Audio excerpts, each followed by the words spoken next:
Yes, sir. Are there any online features? It's single player only. This is a great decision by Hara-san. You know, if it wasn't for PvP, Pokemon would be doing so much better. What are you talking about, brother? Are you stupid? I played Arceus. First time they took away PvP, and it's just amazing. Not everything needs to be about PvP. Bruh. Go play Pokemon.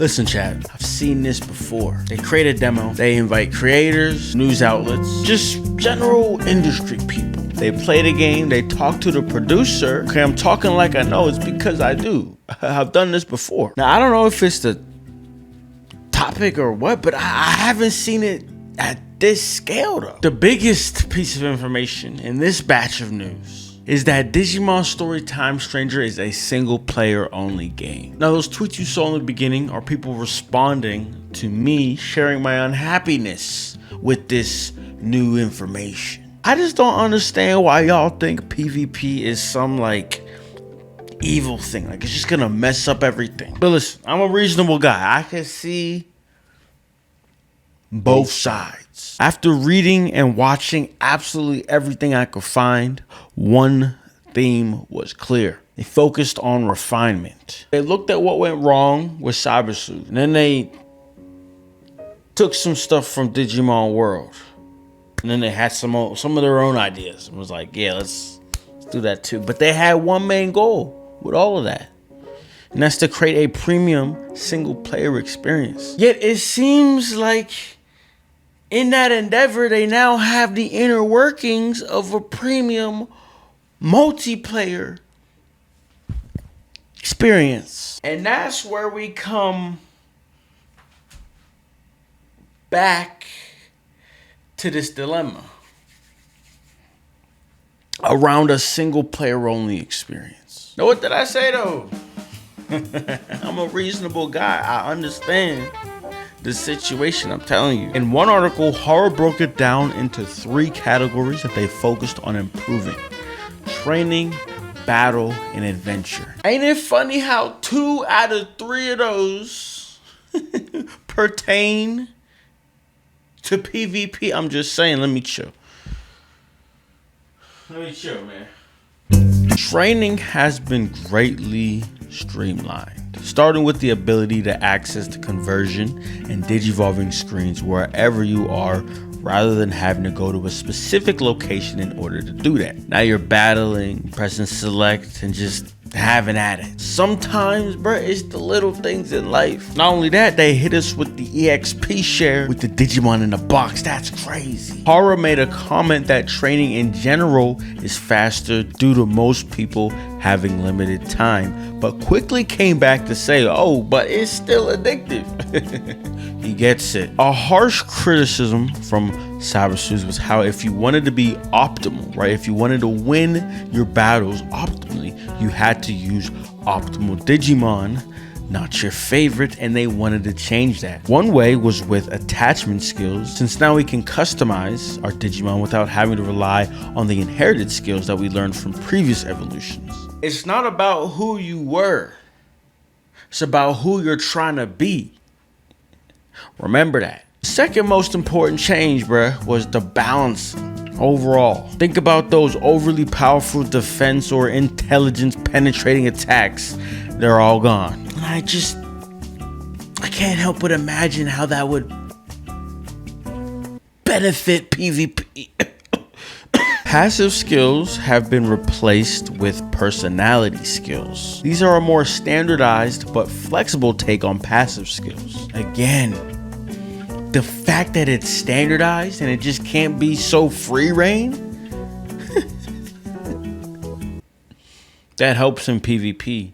You know that, right? Anyways, I'm gonna have to cook up some hard teams in the hard mode with this change because it can still be fun, I think, as long as it's the way I'm imagining the hard mode could and should be in the context of this new adjustment to the game mode. You know what I'm saying? Now, did y'all see the speed up button? Some of y'all pointed it out because I didn't actually see it. Up to 5x, that's crazy. Now, outside of the core mechanical adjustments we just touched on in the training section, the aim was to keep Time Stranger mostly the same as Cyber Sleuth. So this section is actually purposefully short. I would say the biggest addition, change, whatever you want to call it, refinement, is the boss battles. And that's actually pretty cool. Hara mentions that they spent a lot of time making something that would be interesting. And the fact that I see cross arts are heavily tied to these special boss battles makes me think there's gonna be a good amount of the boss battles. Maybe even some optional ones that give good loot. Hara described it as a tug of war with the CP meter, saying it's important you bring the right balance of Digimon types if you want to win. I'm overall curious, like I just was touching on earlier, what challenge this is gonna bring. I have high hopes, let me put it like that. Speaking of challenge, there's 3 difficulty levels you can pick from at the start of the game: story mode, balanced, and hard mode. There's gonna be new modes like NG+, saw something about a post-game difficulty spike, and then some other endgame content after you beat it, which should take about 40 hours. Not to be that guy, but 40 hours is a good time. That's not too long. A lot of people could get through that comfortably and then hop on PvP. I'm done. Hara said it himself, man. Time Stranger is all about the juice, the meat, not the potatoes. You feel what I'm saying? He said side activities are minimal and the focus is around the core of the game, collecting and training Digimon while experiencing an immersive story. We saw the card game, but in these interviews he mentioned it as something to break up the main story gameplay. He said there's no connection to another card game, and in the interview he name dropped PvP, saying there's none of that. I don't even think they asked it. He was just like, yeah, by the way, there's no PvP, man. So if we zoomed out just a little bit, it's almost as if we did Digivolved, right? We took away multiplayer so we could focus on a single player. Digivolved, just like in the story games.